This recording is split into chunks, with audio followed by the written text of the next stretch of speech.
Bonjour à tous et à toutes, j'espère que vous allez bien et que le culte se passe bien à Bord-les-Orgues ce matin. Vous avez déjà loué le Seigneur par le chant et par la prière. Et maintenant, ça fait très plaisir de pouvoir vous apporter la parole, surtout 2 semaines d'affilée. Sachez que l'on pense beaucoup à vous. On s'approche de la fin de notre visite aux États-Unis ici, notre tournée d'église, qui, gloire à Dieu, se passe très bien. Donc on apprécie beaucoup vos prières et on demande que vous priez encore cette semaine. On a un long voyage à faire. Là, j'enregistre le mardi pour le dimanche et dans 2 heures, on va partir et commencer un voyage de 18 heures pour aller du Minnesota jusqu'au New Jersey. Et donc, ça représente un long trajet, un long voyage de plusieurs jours. Et pendant ce voyage, on pourra s'arrêter, voir des amis en Ohio et d'autres choses comme ça. Donc, on a très hâte de faire le voyage, mais c'est vrai que de faire 18 heures en voiture, ça fait quand même un tout petit peu peur. Donc, merci de prier pour cela, que le Seigneur nous accorde de la sécurité sur la route surtout, et de la force pour la conduite tout le long du trajet. Ce matin, nous sommes de nouveau dans le livre de Proverbes. Donc, si vous avez votre Bible, merci de l'ouvrir dans Proverbes chapitre 2. Proverbes chapitre 2, et le titre du message ce matin, c'est la croissance spirituelle selon Salomon. La croissance spirituelle selon Salomon. Vous savez que dans la vie chrétienne, Dieu ne désire pas que l'on reste comme on est. Quand on est né de nouveau, quand on met notre foi en Christ et qu'on passe par la nouvelle naissance, qu'on devienne une nouvelle créature en Christ, le désir de Dieu n'est pas juste que l'on reste là. Bien que sauvé, bien que préparé à rencontrer Dieu à la fin de notre vie, la vie chrétienne ne se termine pas là. Dieu désire que l'on grandisse, que l'on passe de bébé à enfant, à ado, à adulte, spirituellement parlant. Et donc Salomon, en écrivant à son fils, il le met en garde ici, il l'exhorte, il l'encourage à ne pas rester comme il est, mais à grandir. Et si il y avait un thème majeur pour le message de ce matin, ce serait celui-là. C'est que vous et moi, on a besoin de grandir en Christ. Si vous le connaissez comme sauveur, si vous avez demandé à Jésus d'entrer dans votre cœur, de vous laver de vos péchés et d'être votre sauveur, son désir c'est que vous continuez à croître spirituellement, à ressembler à Christ dans la mesure que vous laissez le Saint-Esprit agir dans votre cœur et transformer votre vie. Et donc, j'espère que l'on va voir cela en partageant ces versets dans Proverbes chapitre 2. On va lire tout le chapitre aujourd'hui et puis on va étudier la parole de Dieu ensemble. Mais lisons dans Proverbes chapitre 2, le verset 1er. « Mon fils, si tu reçois mes paroles et si tu gardes avec toi mes préceptes, si tu rends ton oreille attentive à la sagesse, et si tu inclines ton cœur à l'intelligence, oui, si tu appelles la sagesse et que tu élèves ta voix vers l'intelligence, si tu la cherches comme l'argent, si tu la poursuis comme un trésor, alors tu comprendras la crainte de l'Éternel, et tu trouveras la connaissance de Dieu. Car l'Éternel donne la sagesse, et de sa bouche sortent la connaissance et l'intelligence. Il tient en réserve le salut pour les hommes droits, un bouclier pour ceux qui marchent dans l'intégrité, en protégeant les sentiers de la justice et en gardant la voie de ses fidèles. Alors tu comprendras la justice, l'équité, la droiture, toutes les routes qui mènent au bien. Car la sagesse viendra dans ton cœur, et la connaissance fera les délices de ton âme. La réflexion veillera sur toi, l'intelligence te gardera pour te délivrer de la voie du mal, de l'homme qui tient des discours pervers, de ceux qui abandonnent les sentiers de la droiture, afin de marcher dans les chemins ténébreux, qui trouvent de la jouissance à faire le mal, qui mettent leur plaisir dans la perversité, qui suivent des sentiers détournés et qui prennent des routes tortueuses, pour te délivrer de la femme étrangère, de l'étrangère qui emploie des paroles les doucereuses, qui abandonne l'ami de sa jeunesse et qui oublie l'alliance avec de son Dieu. Car sa maison penche vers la mort et sa route mène chez les morts. Aucun de ceux qui vont à elle ne reviennent et ne retrouvent les sentiers de la vie. Tu marcheras ainsi dans la voie des gens du bien. Tu garderas les sentiers des justes. Car les hommes droits habiteront le pays, les hommes intègres y resteront, mais les méchants seront retranchés du pays, les infidèles en seront arrachés. Prions ensemble. Seigneur, nous voulons te remercier pour ce passage que nous venons de lire. Et en s'approchant d'un autre message, Seigneur, dans ta parole, ce serait facile de fermer les oreilles, de dire, voilà, bon, c'est le message, il faut l'écouter parce que ça fait partie d'un culte. Mais Seigneur, nous sommes, et je suis particulièrement sensible ce matin au fait que tu es parmi nous.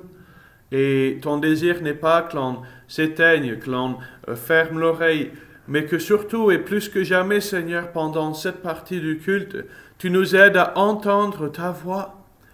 Nous venons de lire ta sainte parole. Nous venons de lire une parole vivante et efficace, plus aiguë qu'une épée à double tranche. Et Seigneur, si cela est vrai, nous voulons et nous savons que ta parole veut nous révéler des choses dans nos cœurs, des choses dont on peut se réjouir, les victoires que l'on connaît avec toi. Mais aussi, Seigneur, tu veux nous révéler à travers ta parole les domaines de nos vies où nous avons besoin de nous conformer à toi de nouveau. Où nous avons besoin peut-être de dire, Seigneur, tu n'es pas maître de ma vie dans ce domaine ou dans un autre. Alors aide-nous, Seigneur, ce matin, en étudiant ta parole, en passant ces instants ensemble, à te laisser faire, à laisser la porte de notre cœur non seulement déverrouillée, mais grande ouverte, afin que tu rentres et que tu fasses le point dans nos cœurs. Que Seigneur, tu mets le doigt sur les choses qui doivent changer. Que tu nous aides à reconnaître et nous réjouir des victoires que l'on connaît. Et si, Seigneur, il y en a ce matin qui sont dans la défaite spirituellement, qui ont rechuté dans une mauvaise habitude ou une attitude qui ne te rend pas honneur et gloire. Ou si, Seigneur, il y a quelqu'un ici ce matin qui ne te connaît pas encore comme sauveur personnel dans son cœur, merci d'utiliser ces instants pour parler au cœur, pour convaincre du péché, de la justice, du jugement à venir, pour que ceux qui ont glissé reviennent à toi par la foi, que ceux qui sont encore dans leur péché, qui n'ont jamais mis leur foi en Christ pour le salut, viennent à toi ce matin, et que surtout, Seigneur, dans tout cela, tu reçoives l'honneur et la gloire au nom de Jésus. Amen. Amen. La croissance spirituelle selon Salomon. Et dans le passage que nous venons de lire, il y a 4 choses qui englobent la perception de la croissance spirituelle que Salomon voulait transmettre à son fils. Et si nous prenons soin, si nous appliquons soigneusement ces préceptes, ces idées, ces concepts à nos vies, on sera sûr de pouvoir avancer dans notre croissance spirituelle. Dans l'introduction au message, on a déjà souligné l'importance de la croissance. Dieu ne veut pas que l'on reste comme on est, mais que l'on grandisse. Paul, il exhortait l'église de Corinthe en disant « J'aurais voulu vous donner de la viande, un repas spirituel costaud par mes enseignements, mais malheureusement, vous êtes encore dans l'enfance, vous êtes encore bébé dans la foi, et donc j'ai dû rester sur du lait de nourrisson pour vous enseigner. » Dieu ne veut pas que l'on reste des nourrissons spirituellement, il veut que l'on grandisse. Et dans le passage que l'on a lu ce matin, on voit d'abord l'engagement de la croissance, dans les versets 1 jusqu'au verset 4. L'engagement de la croissance. Tout comme une amitié ici-bas, il faut passer du temps avec Dieu pour le connaître davantage. Humainement parlant, nous savons que si nous ne passons pas de temps avec nos amis, nos amitiés ne seront pas proches. On ne partagera pas nos vrais fardeaux les uns avec les autres. On ne pensera pas à prendre des nouvelles aussi régulièrement que l'on devrait ou qu'avant. Une amitié se maintient et se développe. Je vous donne une petite illustration. Cet été, surtout au mois de juin, on préparait les camps au camp Arc-en-Ciel. Et on était très très chargés, on était très engagés. Il y avait plein de choses à faire du matin au soir. On avait refait des toits, on avait mis la tente, on avait nettoyé le bâtiment, on avait fait plein de choses. Au point que je ne passais pas autant de temps avec mon épouse qu'avant. Et un soir, ça m'a frappé comme ça, et je lui ai dit, chérie, j'ai besoin de te parler. Et elle me dit un peu, nerveusement, bon, de quoi on a besoin de parler? J'ai dit, n'importe quoi. Ça m'est égal. J'ai juste besoin de passer du temps avec toi parce que tu es ma meilleure amie, et je me sens comme si on ne s'est pas parlé depuis des jours et des jours. Et on a très bien compris dans cette situation-là qu'une amitié se maintient. On a besoin de passer du temps avec nos amis pour que notre amitié se développe. Il en est de même dans la vie spirituelle. Nous ne pouvons pas développer une relation intime et proche avec Dieu. On ne peut pas grandir spirituellement, à moins que nous passions du temps régulier et intime avec lui. Nous parlons avec Dieu par la prière et il nous parle par sa parole. Il faut donc que la lecture de la Bible et le temps passé dans la prière caractérisent notre quotidien si nous voulons grandir. On sait très bien que les amis avec lesquels on est le plus proche sont les amis que l'on a plus l'habitude d'appeler régulièrement ou de passer du temps avec régulièrement. Ça donne envie. On a vraiment envie de passer du temps avec de bons amis.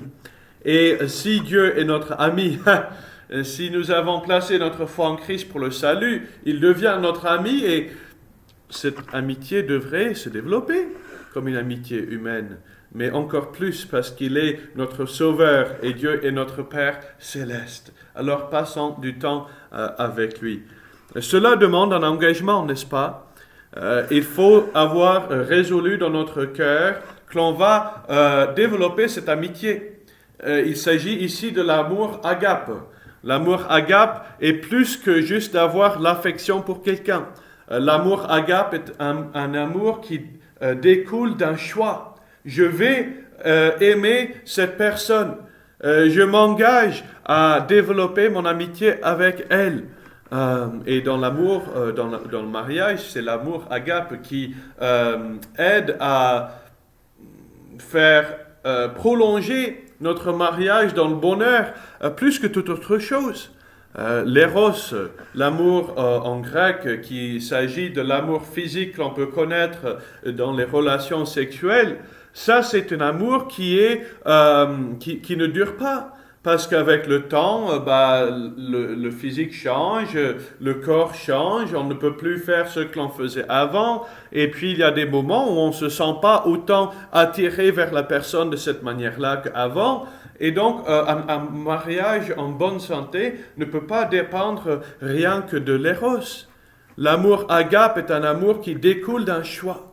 Et c'est l'amour dont on a besoin, cet engagement avec Dieu pour grandir, dont on a besoin si on veut avancer spirituellement.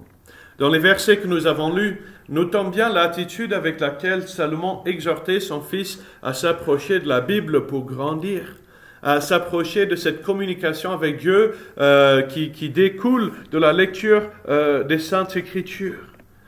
Dans le verset 1er, il exhortait son fils à recevoir les paroles, à recevoir. On a besoin de recevoir la parole de Dieu. On ne peut pas grandir spirituellement si on refuse de recevoir l'instruction que Dieu veut nous donner. On sait que dans le Nouveau Testament, l'Écriture est donnée par inspiration. Elle est utile pour instruire, pour corriger, pour convaincre, pour instruire dans la justice, afin que l'homme de Dieu soit complet, qu'il soit entier et propre à toute bonne œuvre. Et donc, on a besoin de recevoir la parole pour avoir cette instruction, cette correction et cet enseignement pour grandir. Salomon dit aussi dans le verset 1er que l'on a besoin de garder les préceptes de Dieu. On a besoin de garder ces préceptes. On sait dans le livre de Jacques que Jacques, il reprochait les chrétiens qui étaient d'arrière-plan juif en leur disant, voilà, vous écoutez, mais vous ne faites pas. Et donc, la foi sans les œuvres est morte. Cela ne veut pas dire que l'on peut être sauvé par les œuvres, mais les œuvres, les bonnes œuvres qui glorifient Dieu, découlent de ce que l'on croit dans notre cœur. Cela change forcément comment on agit. Et donc, on a besoin de mettre en pratique les paroles de Dieu pour lui montrer que l'on veut grandir, que l'on a capté la vérité de sa parole. Notons bien dans le verset 2 que pour recevoir la sagesse, le fils de Salomon avait aussi besoin d'une oreille attentive. Si tu rends ton oreille attentive à la sagesse. Vous savez que c'est très facile d'écouter une chose ou d'entendre quelque chose, mais de ne pas écouter. Quand je suis arrivé en France en 2020, j'étais dans la maison d'un missionnaire qui m'a demandé si j'aimais la bière. Et moi, j'ai compris les billards. Ce sont deux mots qui sont assez similaires. Et dans ma jeunesse, j'avais compris le mauvais mot. Et donc, je lui ai dit, bien sûr, j'aime la bière. En pensant billard, bien sûr. Bien sûr que je l'aime. Je le fais tous les soirs depuis que j'ai 10 ans. Parfois, j'en fais 5 d'affilée. J'aime trop faire des compétitions chez mamie, chez les autres, chez les amis. Et le missionnaire, il se disait, mais ce jeune alcoolique, qu'est-ce qui lui va pas dans la tête? Et puis, c'était pas jusqu'au moment qu'il me montre son frigo et qu'il me dise, est-ce que tu en veux un ou une, que j'ai compris qu'en fait, il ne parlait pas des billards. Vous savez que c'est possible d'écouter, mais de ne pas entendre.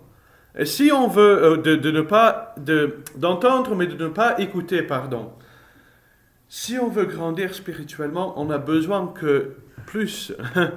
on a besoin de vraiment saisir et comprendre le sens de la parole de Dieu pour bien l'appliquer à notre vie. Dans le verset 2, on voit aussi qu'on a besoin d'une bonne disposition du cœur. Si tu inclines ton cœur à l'intelligence. Là, il est question de la volonté, n'est-ce pas? De la volonté de notre cœur, de notre homme intérieur. Si on va comprendre et grandir spirituellement, on a besoin de dire à Dieu, mon cœur t'est ouvert, Seigneur.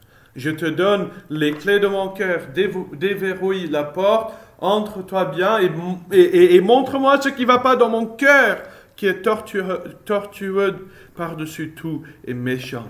Montre-moi ce qu'il faut changer pour te plaire, pour grandir avec toi. Je te donne tout mon cœur. Il faut en avoir soif aussi dans le verset 3.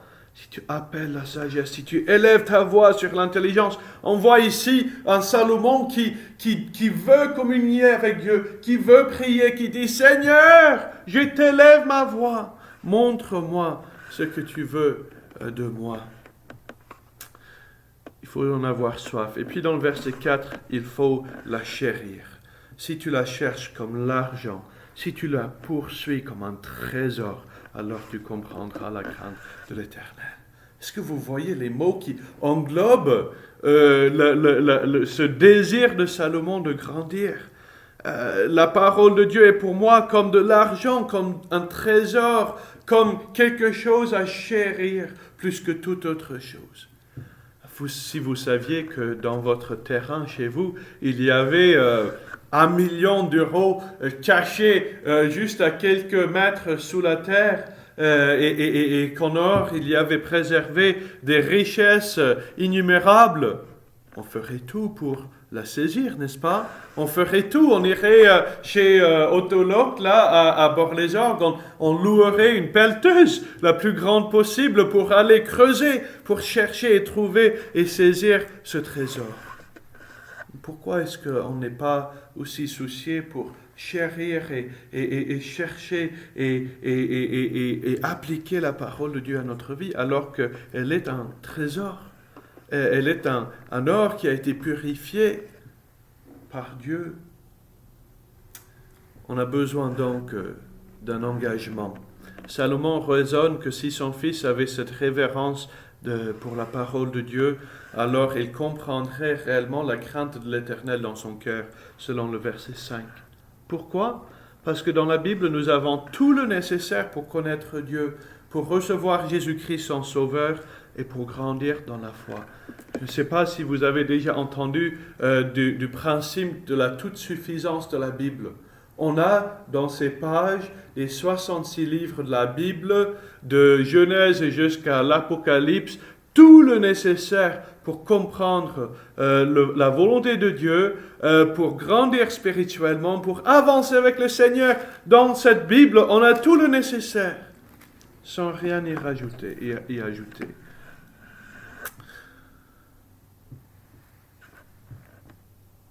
Il n'y a aucune question relative à la vie, la moralité et nos relations pour laquelle la Bible n'a pas de réponse.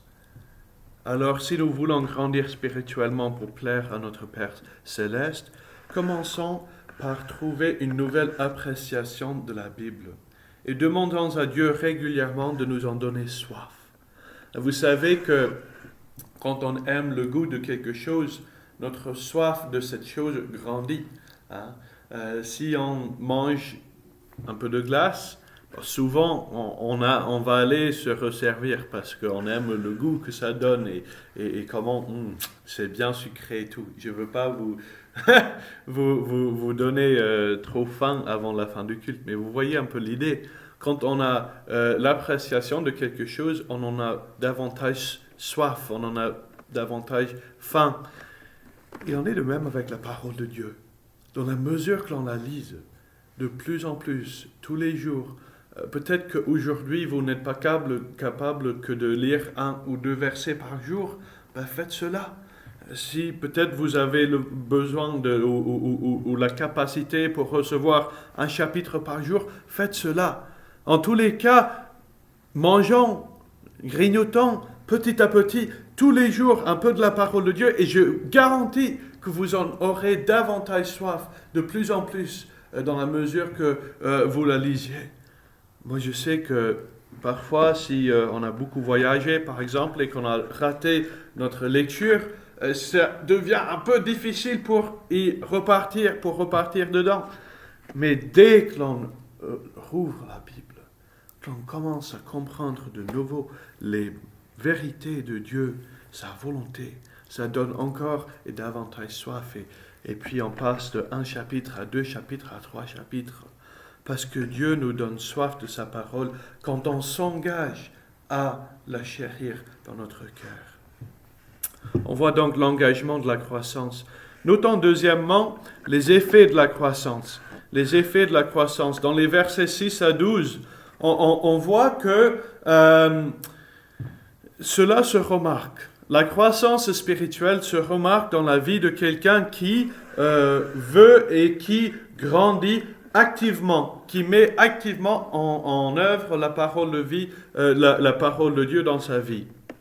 Considérons donc à présent 5 effets de la croissance spirituelle qui sont produits dans la vie du croyant. On voit dans le verset 6 que tout d'abord, cela produit la sagesse. Car l'Éternel donne la sagesse. À qui? Celui qui a fait tout ce que l'on vient de voir, qui incline son cœur, qui rend son oreille attentive, qui reçoit la parole de Dieu, qui en a soif.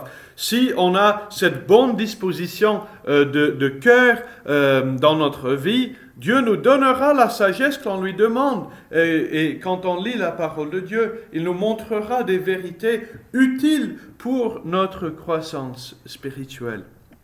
N'oublions pas les versets que l'on lit dans Jacques, versets très connus. que celui qui est sans intelligence la demande à Dieu, qui donne sans reproche, mais qu'il demande sans douter. Donc Dieu donne de la sagesse. Dieu augmente aussi la connaissance et l'intelligence. La connaissance, c'est les choses qu'on peut savoir, n'est-ce pas? Les faits qu'on peut savoir. On sait que Jésus est né à Bethléem, on sait qu'il a vécu à peu près 33 ans, on sait qu'il est mort sur la croix. Mais puis l'intelligence, c'est non seulement ce que l'on sait, mais ce que l'on sait faire avec ce que l'on sait. L'intelligence, c'est dire, je sais que Christ est mort à la croix pour mon péché, alors je le reçois en sauveur. Je sais que Dieu ne veut pas que j'emploie un langage du monde, alors je m'engage à ne pas le faire. Je sais que Dieu désire que je sois marié avec une personne qui suit Dieu et que je ne me mets pas sous le joug étranger si je ne suis pas encore marié, alors je m'engage à ne pas le faire. L'intelligence met en action la connaissance et cela développe la sagesse, basée sur toutes les décisions accumulées, intelligentes que l'on prend et que l'on fait dans la vie. Dieu accorde aussi le bon sens dans le verset 7. Il tient en réserve le salut pour les hommes droits. Là, il n'est pas question de salut spirituel. C'est plutôt le salut qui découle d'être épargné des difficultés parce qu'on a bien discerné, parce que l'on a mis en pratique l'intelligence que l'on a reçue pour éviter les échecs et les malheurs qui découlent de refuser d'écouter Dieu. Il nous protège du mal aussi dans le verset 7. C'est un bouclier. Il tient en réserve le salut pour les hommes droits, un bouclier pour ceux qui marchent dans l'intégrité. Qu'est-ce que l'intégrité? L'intégrité, c'est quand notre confession, quand ce que l'on dit, de ce que l'on croit, correspond à ce qu'il y a réellement dans le cœur. C'est totalement possible d'avoir le bon vocabulaire, mais d'avoir un cœur qui est totalement pourri par le péché et par les mauvaises attitudes et habitudes qui ne plaisent pas à Dieu. Mais Dieu dit on a besoin d'être conséquent, d'avoir un langage qui représente et qui reflète fidèlement ce qui est dans notre cœur. Et si on s'engage à avoir cela en laissant le Saint-Esprit transformer notre cœur, alors Dieu nous protégera du mal.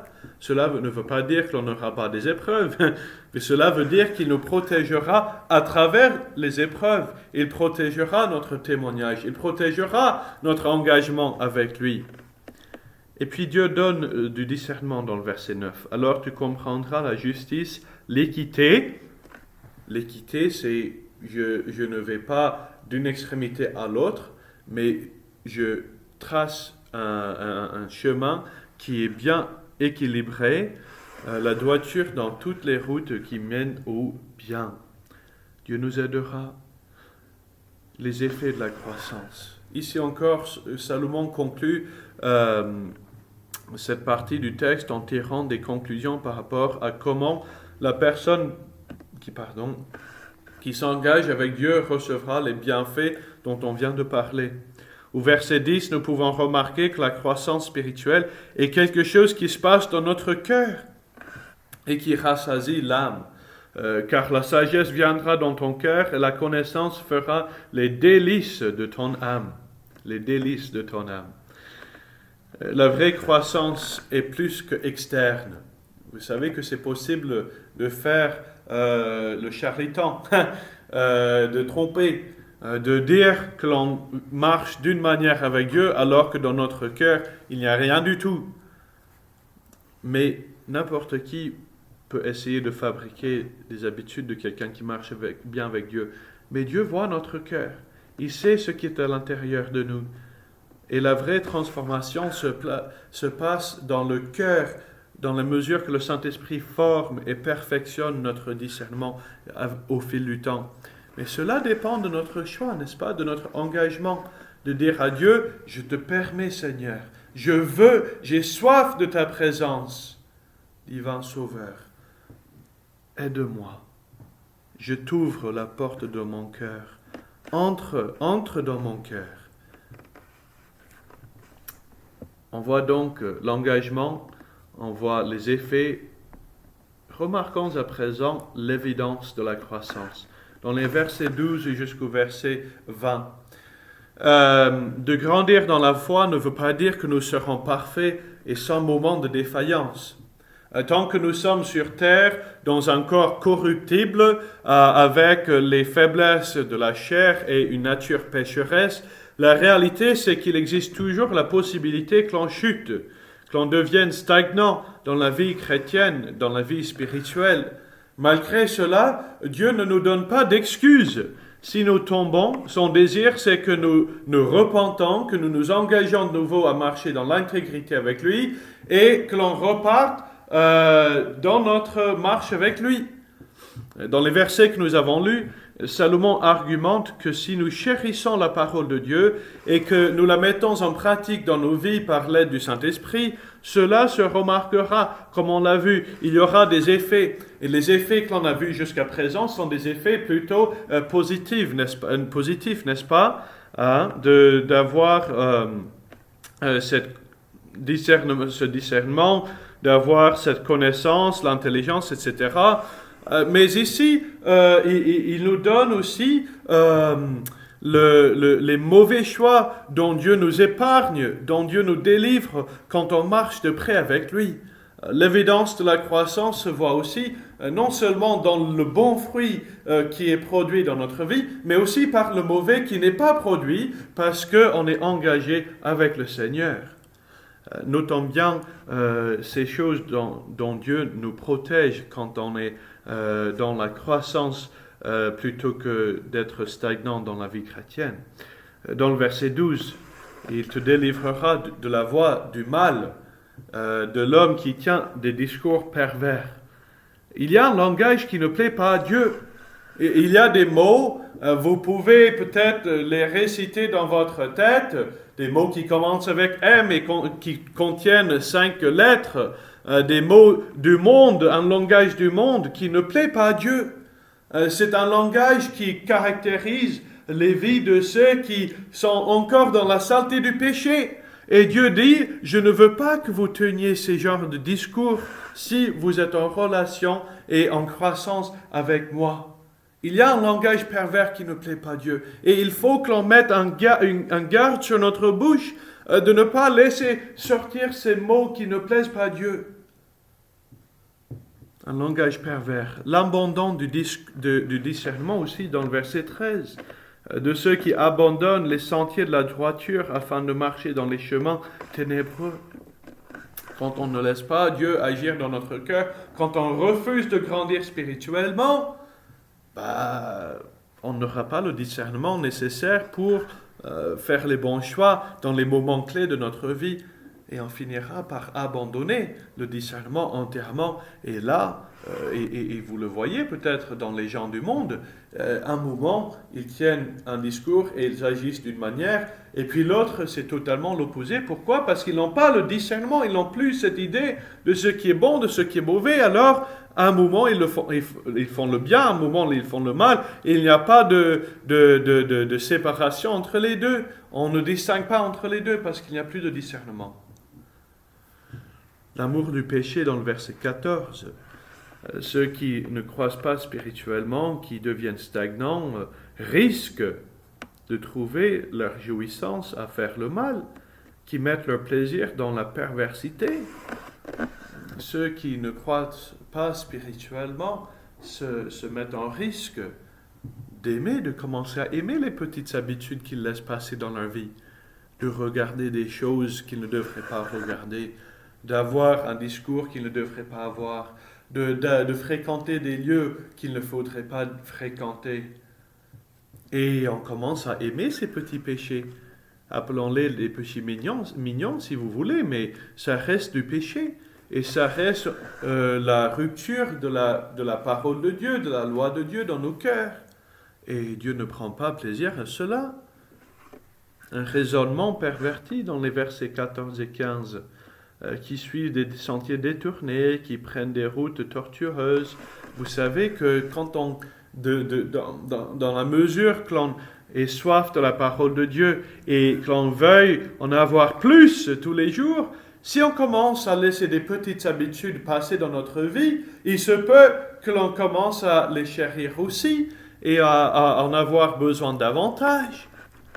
Alors il faut faire attention. À quoi est-ce que l'on va donner la priorité à la première place dans notre cœur? La parole de Dieu, grandir spirituellement, ou les péchés mignons, qui restent du péché, qui se développent, et comme une boule de neige, vous savez que si vous roulez une boule de neige, ça commence tout petit, peut-être que, je ne bois qu'un verre, ça va, quoi. Et puis petit à petit, ça commence à descendre la côte, à devenir de plus en plus grand, jusqu'au moment que un verre par jour devienne 1 ou 2 bouteilles par jour, et on se retrouve sans même d'être rendu compte alcoolique. Pauvre, parce que l'on a gaspillé tout notre argent, et triste, parce que l'on a perdu notre famille en chemin. Il faut faire très très attention à ce raisonnement perverti. Oh, ça va, laisse passer, c'est pas grave, il y a la grâce.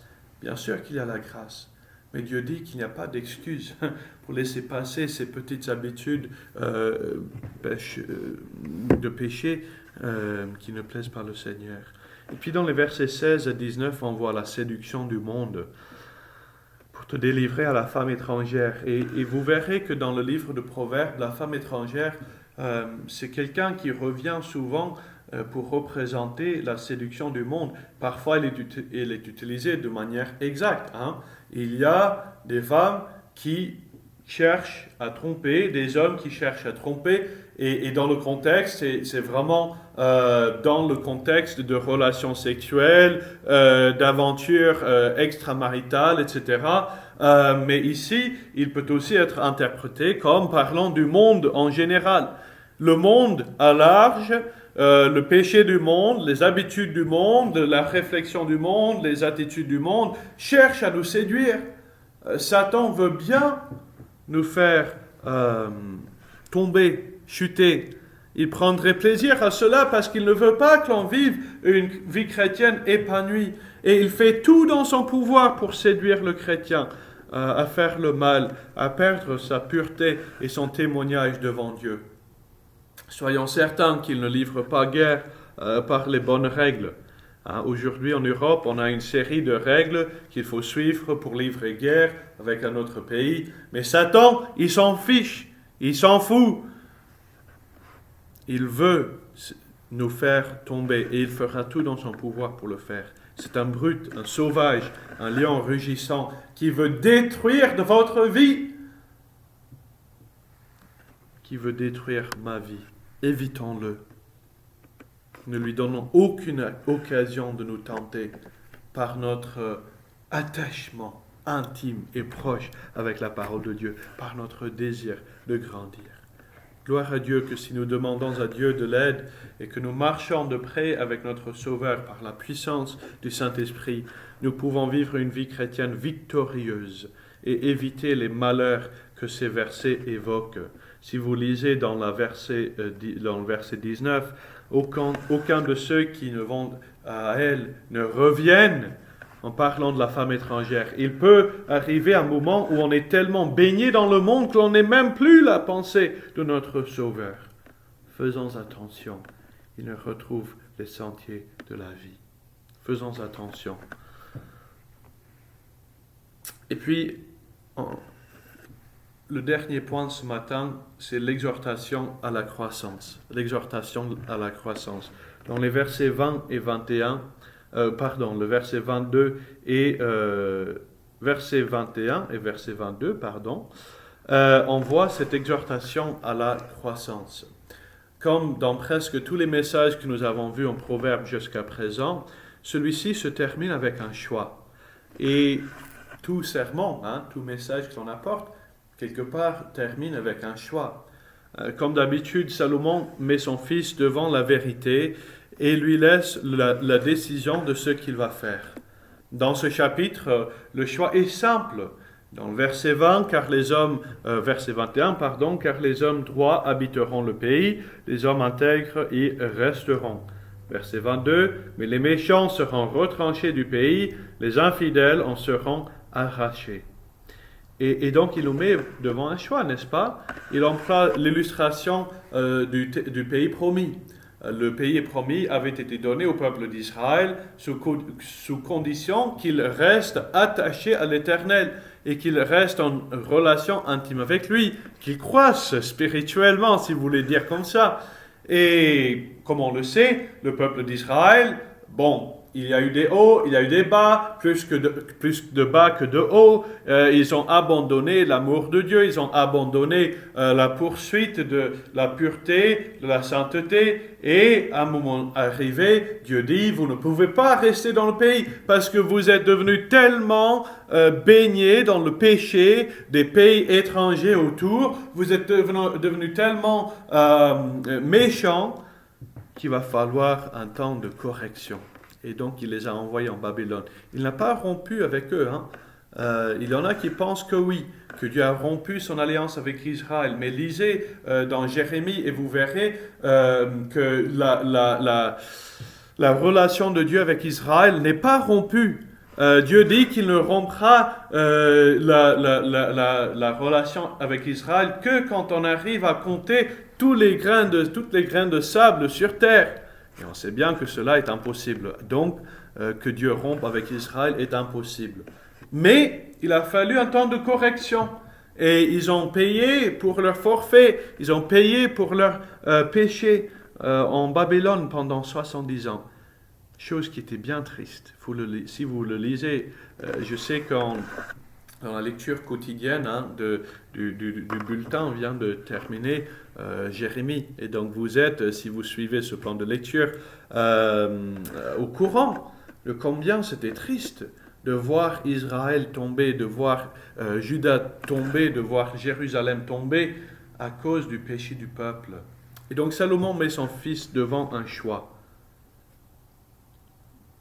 Il dit à son fils, soit tu peux choisir de grandir dans la foi, de t'engager avec Dieu, de connaître l'aide divine tous les jours de ta vie, quelque chose qui t'accompagnera jusqu'à la fin de tes jours, quelles que soient les difficultés et les épreuves qui arriveront, Dieu sera avec toi. Soit tu peux rester comme tu es, Salomon dit à son fils, tu peux continuer comme tu es, et là, tu ne resteras pas dans le pays longtemps, si tu suis les voies du mal, si tu suis le péché. Écoutez bien, il n'est pas question ici de perdre le salut. Le salut, une fois acquis, en mettant sa foi en Christ pour le salut, en demandant à Jésus d'entrer dans votre cœur, ce n'est quelque chose qui ne se perd jamais. On le voit bien dans Jean chapitre 10, que les brebis de Jésus entendent sa voix, il les connaît, les brebis le connaissent, et personne ne les arrachera de la main du Père céleste. Donc il n'est pas question ici de la perte du salut, mais il est question de la joie de notre salut, n'est-ce pas? Parce que si on refuse de grandir, on ne fera que trébucher dans la vie chrétienne. Si on refuse de laisser Jésus diriger notre vie, on ne prendra que les mauvais chemins, les mauvaises voies, les mauvais chemins. Et on sera triste et malheureux et on se demandera, mais Dieu, pourquoi tu ne m'aides pas? Il ne reprendra en disant que je voulais bien te diriger, mais tu ne me laissais pas le faire. Alors, voilà, qu'est-ce que tu veux? Le choix est à nous, de grandir ou de ne pas grandir. Et ce choix commence par un avant-choix, si vous le voulez bien, d'accepter Christ ou de le rejeter. Je ne vous vois pas, on est par vidéo, ce message sera aussi sur YouTube. Les gens qui écoutent ma voix en ce moment, je ne sais pas où vous en êtes avec le Seigneur. Je ne sais pas. Mais aujourd'hui, si vous ne connaissez pas Jésus comme Sauveur, c'est là le point de départ pour la croissance spirituelle. Vous ne pouvez pas grandir en connaissance, en appréciation de Dieu, en tout cela, tout ce que l'on vient de voir, les effets, le fruit, etc., si vous n'avez pas encore mis votre foi en Christ pour le salut. Alors ça, c'est le point de départ en conclusion pour vous ce matin. Venez à Christ, mettez votre foi en lui. Dites-lui que vous regrettez votre péché, que vous voulez vous en repentir, en faire demi-tour et l'abandonner entièrement, et que vous voulez recevoir Jésus-Christ dans votre cœur comme sauveur. Et il le fera. Il fera de vous une nouvelle créature, et vous connaîtrez la joie de Dieu, la liberté du péché. Vous deviendrez en Christ une nouvelle créature. Si vous avez des questions sur comment recevoir Christ en sauveur ce matin, n'hésitez pas à parler avec nos membres, à parler avec Josh ou d'autres là qui sont présents dans la salle. Et il serait très heureux de vous guider, de vous montrer par la Bible comment vous pouvez être sauvés. Et pour nous qui connaissons Jésus comme sauveur, il reste aussi un choix de grandir ou de rester comme on est. Rester comme on est, c'est risquer de se laisser influencer par le monde, chuter, devenir triste et ne pas connaître l'aide de Dieu de jour en jour.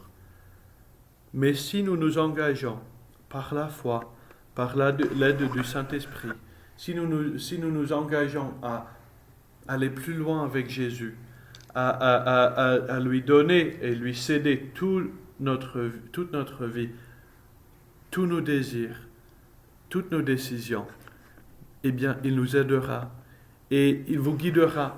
Et comme on le verra la prochaine fois en Proverbe, il aplanira nos sentiers.